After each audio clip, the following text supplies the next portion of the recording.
and Chilean, who translates to loser. Now, can you imagine having two children named Sickly and Loser? Well, there's a famine in the land of Israel, so Amalek left Bethlehem to go to Moab, the land of Moab. Now, Bethlehem in the Hebrew is the house of bread. but there was no grain to make bread in the house of bread. So in the ancient Israel, people were nomadic. They moved a lot. They lived in tents. So when there was no bread, Amalek and his wife and 2 sons just moved from Bethlehem and moved their tent to the land of Moab. Moab was a land with rich soil and adequate rainfall, northeast of Israel, over the Jordan River at the what's called the fords of Jericho. It was not an enemy nation per se, but there was an uneasy truce between the Moabites and the Jews.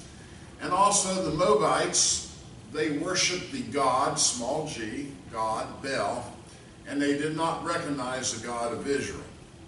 So it had been quite a culture shock. While in Moab, Amalek died, and Naomi had her 2 sons. Mahlon married a woman named Ruth, and Chilion married a woman named Orpah, both of them being Moabite women.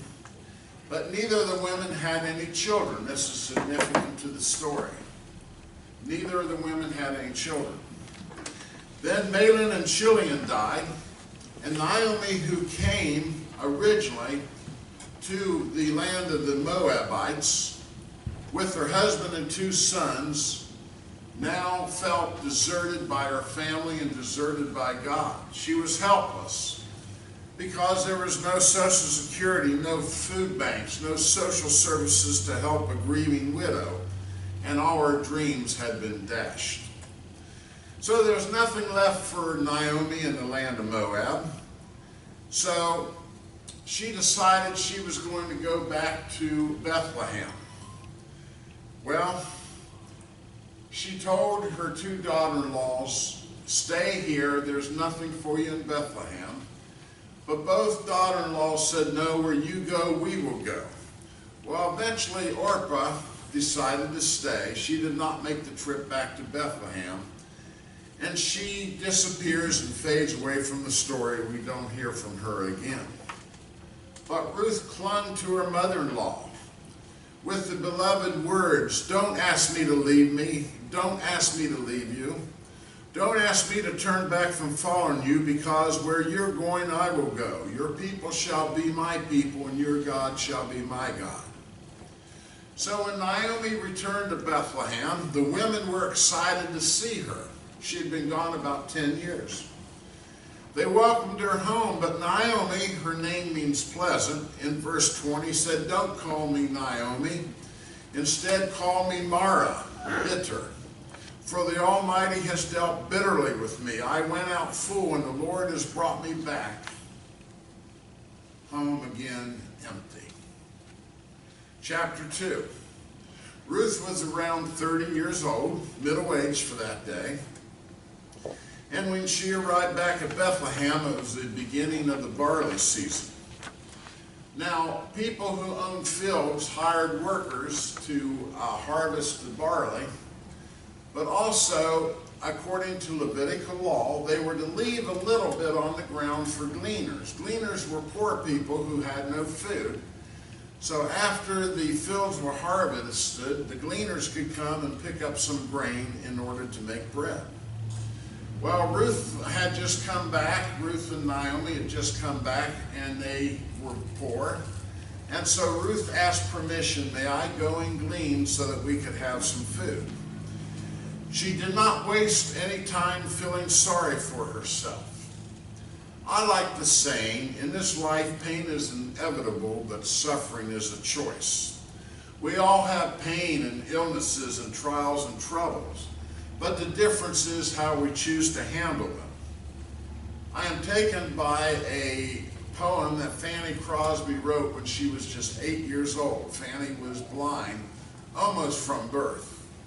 Oh, what a happy soul am I, although I cannot see. I am resolved that in this world contented I will be. How many blessings I enjoy that other people don't. To weep and sigh because I'm blind, I can't and I won't. Here's Ruth. Ruth could have been feeling sorry for herself. She could have stayed in the land of the Moabites. But instead she came back with Ruth. And here she had to go gleaning in fields just to have enough food to eat, but she did not feel sorry for herself. So she went into a field, but she just happened to go into the field of a man named Boaz. Is that a coincidence? I believe God led her to that field in order to accomplish his purposes. His invisible hands steered her. Sometimes we experience the grace of God in the most unlikely of places. Enter Boaz into the story. His name translates to strength, a strong man. A man of high standing in Bethlehem. John Piper calls him a God-saturated man. One of the finest men in the Old Testament. A man of integrity and greatly respected by everyone. A man who treated his workers well and made sure they were fed and cared for.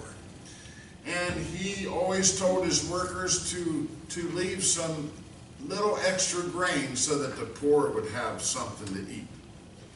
Now Ruth had three things going against her. First of all, she was poor. Secondly, she was not Jewish. And thirdly, she was an immigrant. She was considered a slave. And just like a slave, she was just like property. Just like an animal or just like a plow. The problem with female slaves is a lot of landowners would turn them into sexual slaves. And they would sexually take advantage of these young women. And because they were just considered property, the law would do nothing against them. But in chapter 2, verse 5, Boaz entered the field and greeted his workers, even greeted the gleaners, and his eyes fell upon Ruth. Love at first sight. He asked, who is she? Well, she's a young Moabite woman who came back to Bethlehem to care for her mother-in-law, Ruth. So Boaz introduced himself to Ruth. I've been told all about what you've done for your mother-in-law since the death of your husband. How you left your father and mother and your homeland and came to live with a people you did not know. So Boaz was very taken with Ruth. First of all, he invited her to come have lunch with him. And secondly, he said, you don't have to work with the gleaners and get the leftover. I'm going to put you with the workers and you get all the first fruit of the grain. And then at the end of the day, I'm going to give you as much as you can carry to take home. Well, Ruth gleaned from sun up to sundown, carried the grain back home, and when she came back home, she told her mother-in-law, Naomi, about the man she met.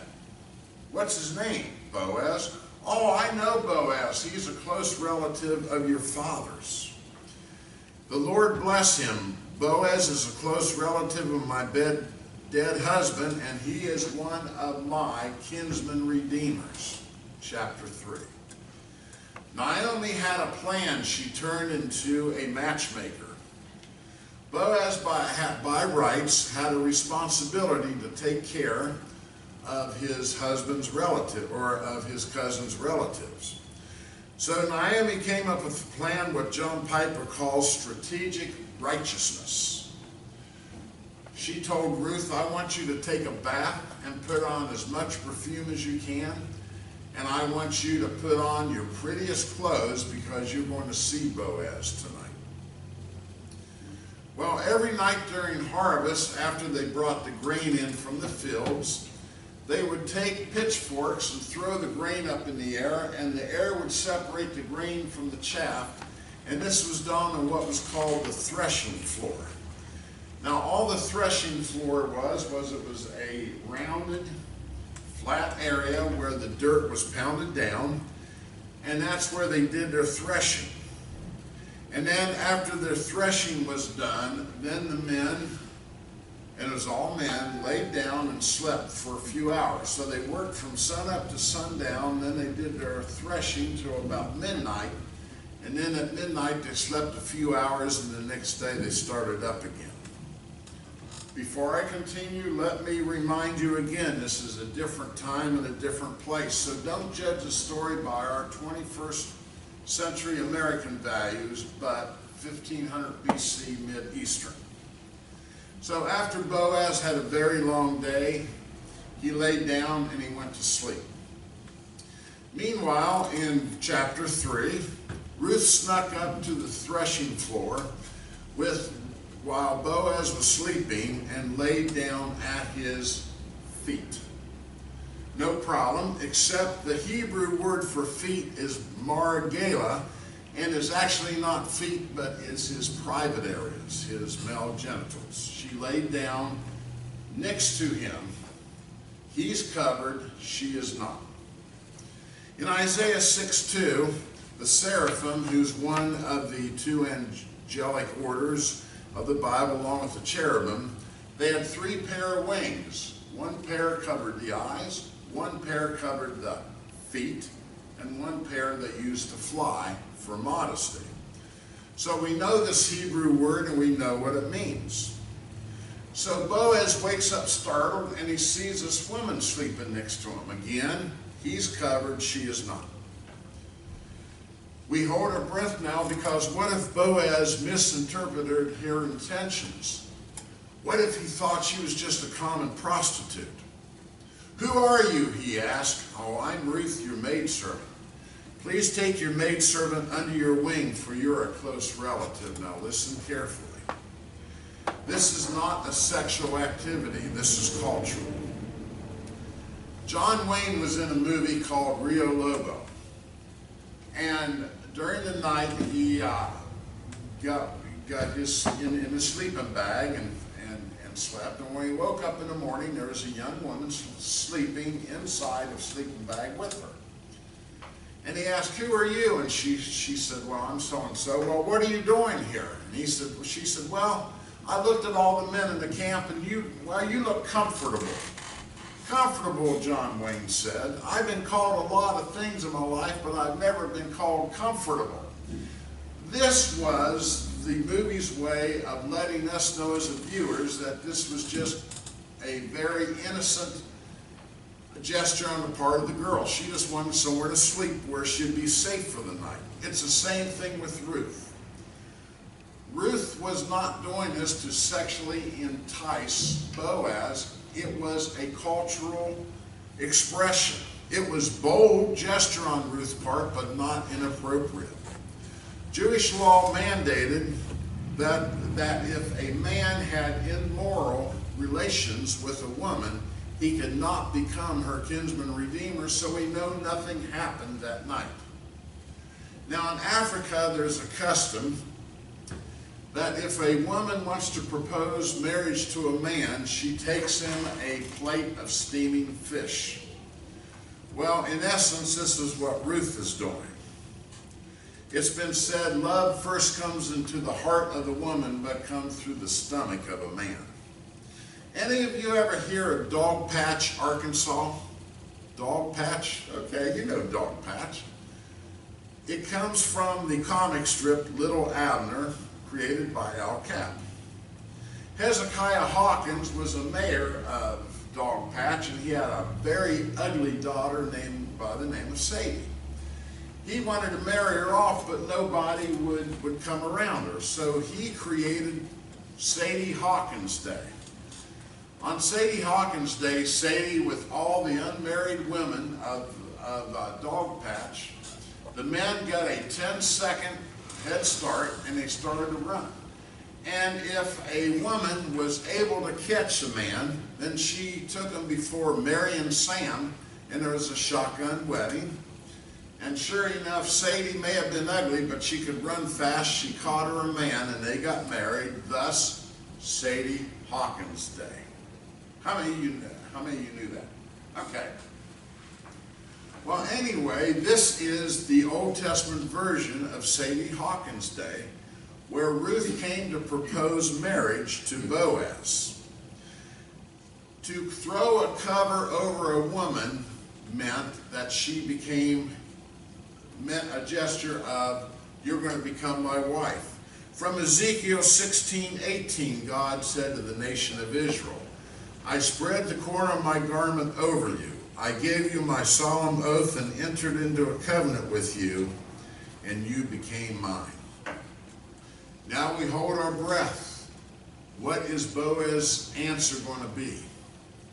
Blessed are you of the Lord, my daughter, for you have shown more kindness at the end than at the beginning, in that you did not go after a young man, whether poor or rich. You see, Ruth was not looking for a young man. She was not looking for a rich man. She was inviting Boaz to become her and Naomi's kinsman redeemer. He praised her. We believe that Boaz was significantly older than Ruth, probably old enough to be her father, probably about 50 years old at the time. And he accepted her request to be a kinsman redeemer. But there's a problem. There was one person closer relative than what he was. Well, in verse 13, he accepted her invitation, and he took his cover and covered her up. And she slept the rest of the night with him. But very important to realize, again, this is not a sexual act. This is a cultural act of Boaz saying to Ruth, I accept your marriage proposal, and as I cover you, I will marry you. Then at the first light of the morning, he said, do not let it be known that a woman came to the threshing floor. He was protecting her reputation as well as his. And then he filled her shawl with more grain and sent her back to Naomi. Chapter 4. What is a kinsman redeemer? It comes from Deuteronomy 25, 5 through 10. If a man dies and leaves a widow, his brother or his closest relative has a choice to marry the widow so she's cared for, then she can have his children, but it will continue on the bloodline. So if the closest relative did not choose to become the kinsman redeemer, then the next closest and the next closest till somebody took on a responsibility. 3 characteristics of a kinsman redeemer. First, must be a close relative. Secondly, must be willing. And thirdly, must be able to have the financial means to do so. Since Elimelech had no brothers, the next closest relative was Boaz, but there was one relative closer. So early that morning, at first light, after he sent Ruth away, back to Naomi, he gathered 10 witnesses. And then he met at the city gate of Bethlehem, which the city gate was a place where business was transacted.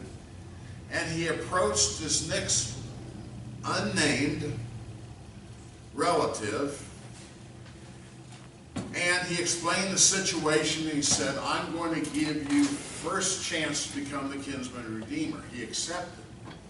But then Boaz says, that means you have to marry Ruth and take on her mother-in-law.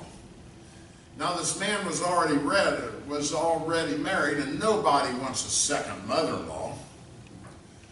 So he said no, and the 10 witnesses witnessed this, and at that point Boaz became the rightful kinsman redeemer. Well, they were married, and in verse 17, Ruth gave birth to a son named Obed.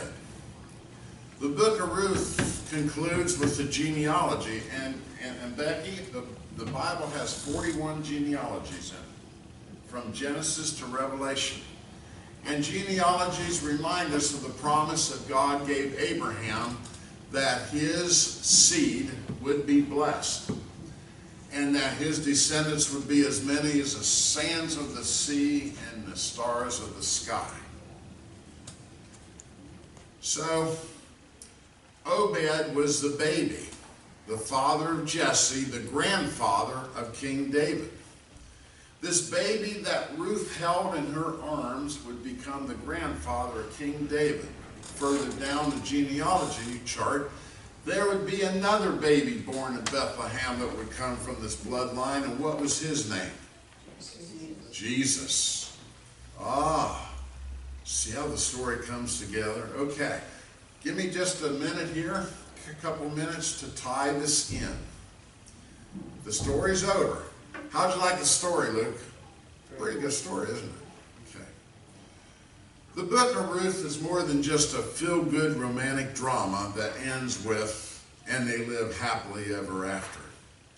In these 4 chapters, we go from tragedy to triumph, despair to joy, emptiness to fullness, begins with a famine and funerals, and ends with the wedding and the birth of a very special, joyful son. The reason that Old Testament Jews love the book of Ruth so much is it's a picture of the marriage relationship that God has with his chosen people. But as Christians, we see the Kinsman Redeemer on 3 levels. First of all, the fact that Ruth agreed to come back to Bethlehem with Naomi, she became Naomi's Kinsman Redeemer. Then, of course, Boaz became the Kinsman Redeemer in the story. But what is the story really teaching us? This story is really teaching us that Jesus is our great Kinsman Redeemer. Because let's look at all the 3 characteristics of a Kinsman Redeemer. First of all, he has to be a close relative. What did I tell the children this morning? When we become Christians, God becomes our Father and Jesus becomes our brother. Thus, Jesus becomes our Kinsman Redeemer. Secondly, he has to be willing, and Jesus was willing to die on the cross for us so that through his shed blood our sins could be forgiven. And thirdly, then he had to be able, and because Jesus is the Son of God and because he was the incarnate Son of Mary, he has all the qualifications and credentials to become the Kinsman Redeemer. So we see the compassion of Boaz to Ruth. It's a perfect picture of love that Jesus has for us because, friends, Jesus is our Kinsman Redeemer. Boaz redeemed Naomi's land. Jesus has redeemed our souls through his blood shed on the cross. He purchased a heavenly inheritance for us, so that through Jesus someday we're going to live in heaven forever and ever. Boaz loved an outcast, redeemed her, and brought her into fellowship with his people. And Jesus has demonstrated his love because he loves all the outcasts of the world, even me. So God offers to us what Boaz offered to Ruth. All we have to do is receive it. What a picture of salvation. What a beautiful, beautiful book. And what a beautiful picture of Jesus becoming our Kinsman Redeemer. Amen. We are going to sing a hymn I'm not sure that many of you are familiar with. It's a Fanny Crosby hymn. I know Hazel knows it. But it's 516, it's redeemed. Redeemed, 516. We'll sing all verses.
give you a different one?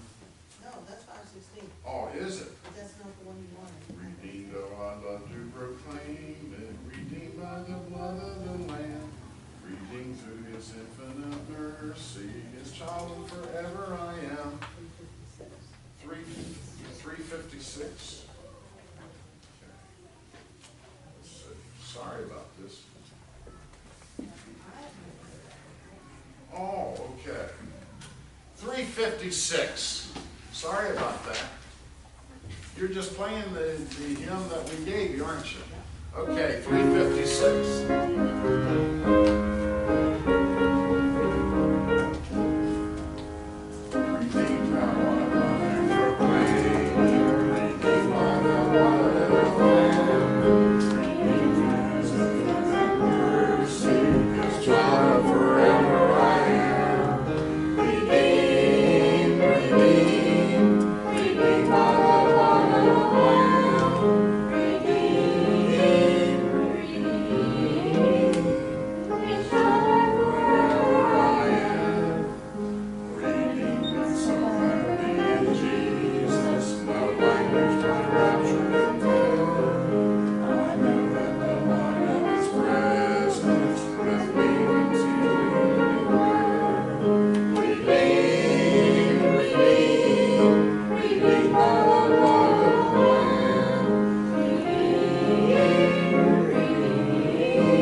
Story of Ruth. Okay, it's a beautiful story. And for those of you who have heard it before, it never hurts to hear it again. It's a beautiful story. The Kinsman Redeemer in the story works on 3 levels. Ruth redeemed Naomi by coming back to Bethlehem with her so she wouldn't be alone. And of course, Boaz redeemed both Ruth and Naomi as he agreed to marry Ruth, and then Ruth received his inheritance and a beautiful baby boy who became the grandfather of King David and of course a relative of Jesus. But the true beauty of this story is that we're redeemed by Jesus through his blood shed on the cross. And then because of that, he becomes our kinsman redeemer and we inherit heaven where we're going to live forever and ever. Friends, leave today claiming Jesus as your kinsman redeemer. Amen. And greet friends.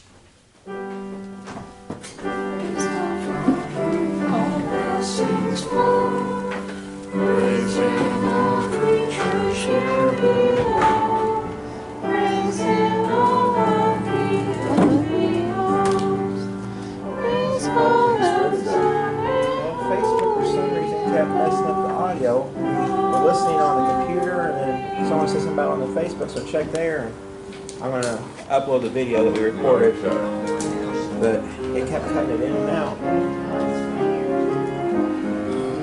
All our saves are saved. Okay. Sure. Here, you can go ahead and post a second.